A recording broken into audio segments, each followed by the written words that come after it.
What is going on, everyone? So in this video, we're going to take a look at the various photos I shot on my winter trip to Zion. I'm going to talk about the compositions, talk about the editing, and some of the other things that have come up. It has been quite a while since I shot these photos. It is now kind of mid to late March. Actually, it's late March now. I'm thinking about it. This is the last day of March. Years flying by. And these were taken at the very, very end of January. So let's start with this photo right here. This is the last photo I shot on the trip. And initially I thought the Provia version of this was the one I liked the best because I shot this on both Provia as well as Velvia. This was taken right at sunrise. There were some clouds up high that were lighting up really nicely and sending some really warm light down in the canyon. So this is the Provia version, which is what I scanned first and which is what I thought was gonna be the best. But if you look at the edit over here, you'll see that I have quite a few layers doing various things. And then this right here is the Velvia version. Now, this piece of film looked very garish when I first looked at it. It had a very strong magenta cast. It was too saturated, probably a little too contrasty. It just did not resemble the way the scene looked versus the Provia, which looked quite nice. But I found that when I scanned the Velvia version and then did some edits to it, I was able to make it look better than the Provia. So let's start by talking about the composition of this photo. So when I was setting this up on the ground glass, I was paying really close attention to that distance and that distance. I was trying to visually balance the tree within the composition, and also that distance and that distance. And that's actually what I do sometimes. I'll actually use my fingers on the ground glass and measure things. It's kind of one of the nice things about working with large format. So I'm just trying to center this tree and have it as visually pleasing as possible. On the left side, you see this slope right here that's covered in snow, which is going to start to really creep into the view just a little bit there. And on the right side, we have this sandstone formation here, which very much blends into the background. So I wasn't as worried about this because I knew this was going to blend in with that.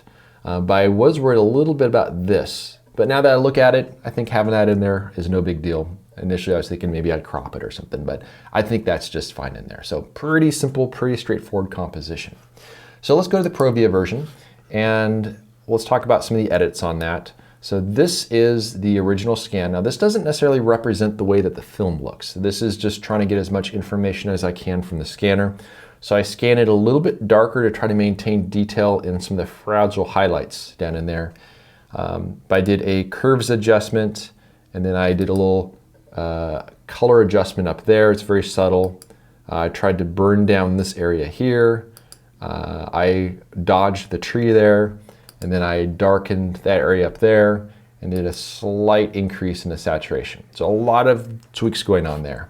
But now take a look at the Velvia version. So if I turn off all the adjustments there, here's the original scan. The original scan looks, well, this doesn't look as bad as the actual film. The actual film adds a lot more saturation and just doesn't quite look right. But as you look at this, even this looks very muddy.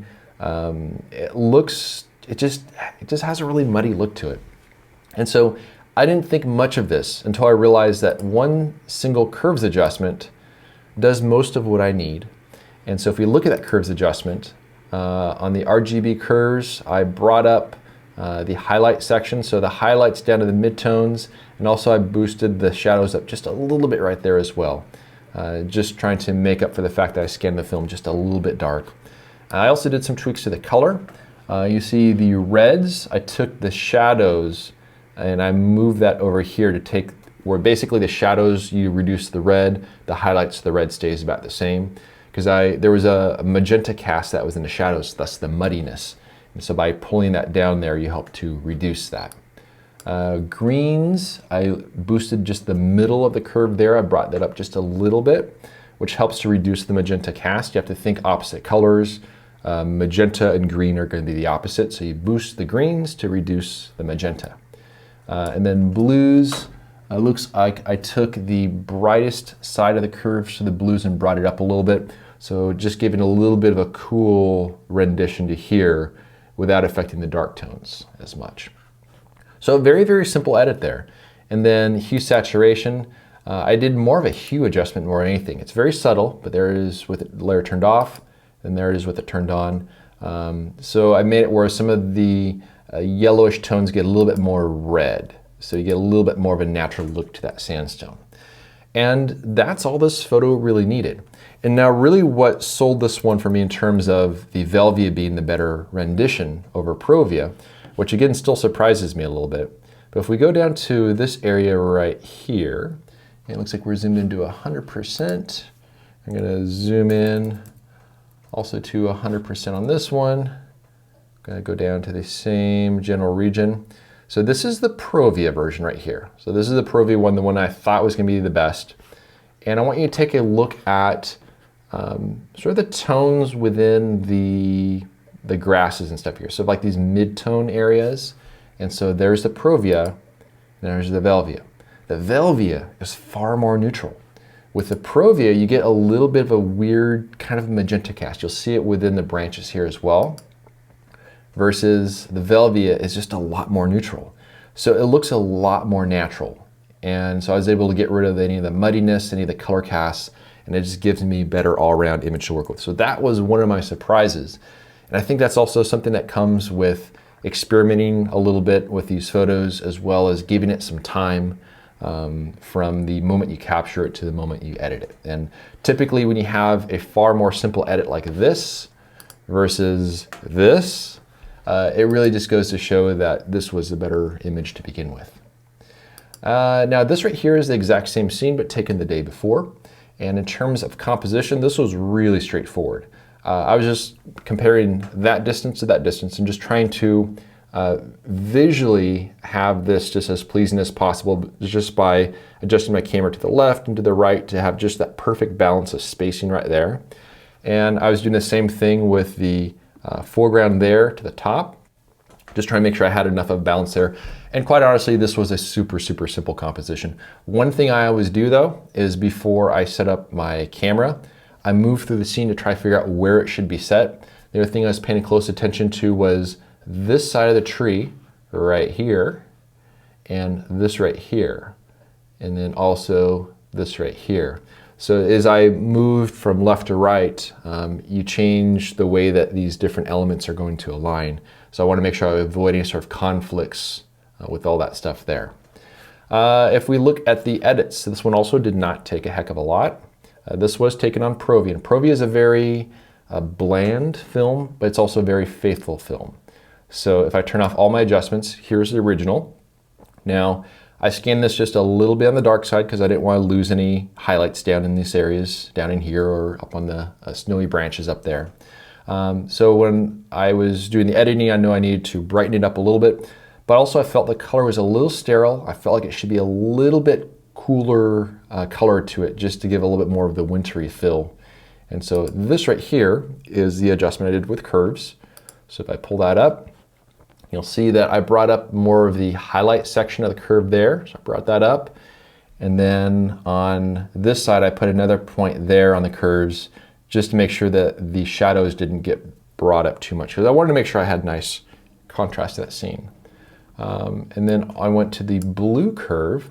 I brought the middle up just a hair, which is going to give me just a hair of cooling on this scene to make it a little bit more winter-like and a little bit more like how it felt when I was there. And I also felt I needed to do a little bit of dodging. I felt like the trunk right here was getting just a little dark. And so if I go to this layer, you see I have a curves layer. I brought the middle up just a little bit. And if I go to show where the mask is, so this right here is what is included in this mask. And if I turn this layer on, you'll see it just dodges ever so gently those areas in there, giving just a little bit more emphasis on that section of the tree. I also did a slight tweak to the saturation, just a little bit. That's with it off, and now here is with it on right there. It's very subtle. But this gives just a little bit more of that Velvia feel, but with the realistic feel of Provia as well.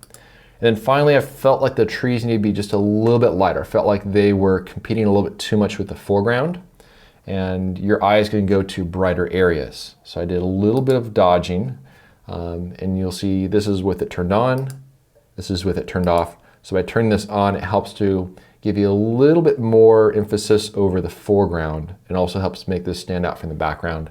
For that, same thing, I just went over here and brought up the highlight section of the curve just a tiny little bit, and then This right here is the layer mask, where I'm just affecting mostly the trees up through here. And so that's how that turned out. So very, very simple, very straightforward. And I was really lucky to be in the right place at the right time for that photo. Oh, one other thing I want to show you.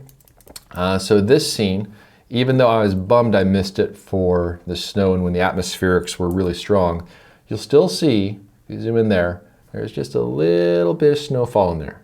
So on a large print, you have just like this little base texture, which would be really nice. Next up is the photo of the cottonwood leaves in the ice. Now, what attracted me to this scene was certainly the cottonwood leaves that were stuck in the ice. But when I was evaluating the scene, I was looking for some sense of organization in the chaos. And so this leaf right here really caught my attention, and for two reasons. First of all, it's a light-colored leaf, but also if you look at the way that it's facing, first of all, it's facing into the composition, which is a nice natural fit for this lower right corner position. But also all the other leaves have that same diagonal emphasis to them.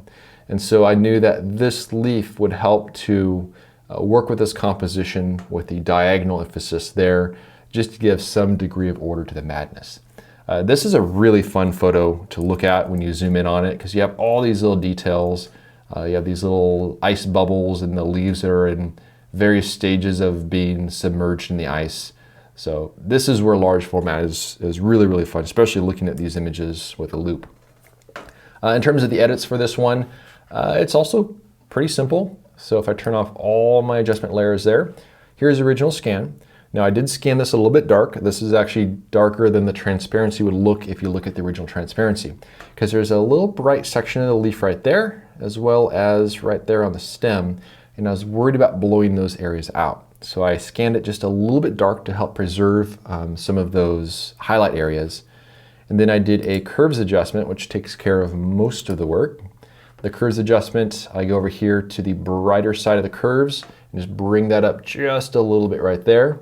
And then I put a little, I don't know what you call these things, a little control point down here. And I want to make sure that as I brought this up, it didn't also bring up the shadows, because I wanted to make sure I maintain the darkness of the shadows. And then I have a red curve brought up just a little bit because it was getting a little bit too much of a cyan cast, and cyan and red are going to be the opposites. The greens I brought up a little bit because it had a little bit, I think it had a little bit of a magenta going on. So by adding that, it helps to counteract the magenta cast. Blues, I don't think I did anything on the blues. So that was that part. And now I did this layer right here. You see I took down just ever so slightly the RGB curve. And this is just a very subtle burning in areas. The layer mask, it's so subtle you can hardly notice it, but there were like some bright spots there and some areas up here. So I did that just to even it out a little bit. Again, it's really subtle. And I also noticed that there were some areas that had a little bit of a stronger cyan cast to it. So this area in particular right here was catching my eye. And that to me looked like a different shade of blue than right here.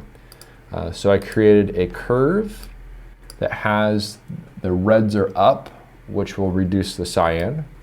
And then the greens are down, which is going to help with the magenta. And so basically this right here just affects this area here. So adds a little bit of magenta, and then also helps to reduce the cyan a little bit as well. And then finally, I have a hue saturation layer to actually desaturate ever so slightly. Again, it's very subtle. I affect, I think mostly just the blues. Yeah, blues are taken down to -7. So that's with the hue saturation on, off. So I just wanted to make the blues a little bit more natural. But that's all there is to it on that one. Pretty simple, simple composition. Again, just looking for that one main element to try to give some order to the madness, and then just trying to tame the photo and tame any sort of distractions within it. Next up is this photo of the fallen maple branch. This is taken on Provia. And the edit for this one is fairly simple. There's two things, one of which you can see right now, the other which you'll see in a moment. So we have a curves layer. So if I turn off my curves layer, here's the original scan, I'll say that I scanned this a bit darker than the actual film is because I'm trying to maintain as much detail in the snow down here. But you can see it's a little bit dark, it's a little bit magenta, and it's a little bit blue. So I have a curves layer here where first of all I have the RGB curve, I kick that up just a little bit. And then right over in here, I have the shadow section of the curve. I'm bringing that up just a little bit as well, just to have a nice, it essentially softens the contrast a little bit and helps to make it a little bit, it makes it look a bit more like the original film is what I'm going for here. I do see a blue curve, which I brought down to reduce the blue cast, and then a green curve, which I brought up a little bit to reduce the magenta cast. So part of working with curves, you got to know the colors and the opposite colors. And then whatever you see you need to do, you just do it in curves. And usually just tweaking in the middle of the curve is going to work quite well for most things. The other thing I did on this was a crop. So when I was setting up this composition, it was a little bit tricky. And this is something that I was very well aware of as I was working with it, because there were some conflicts going on here and I had a hard time trying to balance it on the ground glass. First of all, immediately outside the bottom of the frame is this big ugly rock that was really standing out. It didn't have any snow on it. And so I wanted to not include that. This area up top up here, this right here is the part that this branch broke off from. And I was unsure whether I needed to have this in the composition or not, because sometimes having that in the composition is good in terms of the storytelling aspect. But one thing I was keenly aware of in the field is that you have a really strong conflict right up top here. So if you look at the top of this right here, you're going to have this like toothpick, which points right to the very top of the frame, and it's going to kick your eye right out of the composition and put a lot of tension right there. And also with the composition as it stood, this branch is arranged a little bit awkwardly within the frame. So by cropping a little off the top to resolve that conflict, and also cropping a little off the bottom to have this branch continue outside the frame there, we now have a much more peaceful composition, because in your imagination, this tree trunk here just continues on and on for quite a ways, and this branch continues on for quite a ways. So even though you clip off just the last little bit of it, it continues into the imagination, and you resolve that sense of conflict that builds up in it. So overall, I'm quite satisfied with this, and it was definitely a pretty cool scene to find. Finally, so here is my last photo from this trip, and this happens to be the first photo that I shot on the trip. So this snowy branch, I love the organization of these branches within here. I love the snow on the very pale and faint fall color that was left over. But there were some things that were a little bit tricky to work with. So let's take a look first of all at the original scan. Now I'll say that this original scan is darker than the actual film. So again, I'm trying to preserve as much detail as I can in the highlights right up in here, because that is, I really don't want to lose any detail that's in those highlights. As a result, some of the branches here go a little darker than I'd like them to be. So with my curves adjustment, if I turn that on, all I'm really doing here is I'm taking the middle and actually a little biased a bit more towards the darker tones and bringing that up a little bit. I also put a control point here kind of near the top to make sure that as I brought this up, the highlights didn't get any brighter really. So it helps to preserve a nice graceful highlight in the snow area there. As I did that curve to brighten things up, I felt like this area here should be a bit darker. So I did a adjustment curve. You can see I brought down essentially the middle of the curve. I have a layer mask effect only this area right here. And if I turn that on, you see it just nicely, naturally darkens that area. So that's without it, that's with it. Just looks a lot more natural. And finally, I felt the areas up here maybe getting a little too bright. So I have a curves layer to just ever so slightly darken the highlights in those areas. For that, I just took the highlights down a little bit, and then I did a layer mask just to affect those areas. Any areas that felt like they were a little brighter than they should be, I have applied on that. And then last, I have a little bit of a saturation kick for the leaves here. So subtle. I mean, you might not even be able to see much of a difference, but that's with it on, that's with it off. But it just restores a little bit of the color that sometimes get lost on Provia. Now there's also a crop on this one. So if I go to the original photo, I had a lot of snow on these branches and leaves up here, and anything that's really bright is going to attract your attention. So the eye was getting sucked to this corner here, but I also felt the balance was a little bit weird. It felt like it just wasn't quite filling the frame as nicely as it should. So I found that by cropping a little off the top, a little bit off the left side, I now have a more balanced composition. Now the branches are going to fill the composition a bit better, and I have nice detail in this. To me, this looks pretty much the way it did to my eye, which is one of my goals when finding these subjects. But overall, I'm very, very satisfied with the photos I got on this trip. Very little editing required, and one of the things I learned is that Provia in particular does very, very well in the snow. And even if I didn't have this Velvia version of this photo to edit, I would have been just fine with the Provia version. But that's one of the reasons why I like to shoot both Velvia and Provia, just because you learn so much every single time you see that comparison. And I'll do a comparison video at some point later down the line between Velvia and Provia on a bunch of different scenes I've shot through the years. But I want to thank everyone for watching, and we'll see you around next time.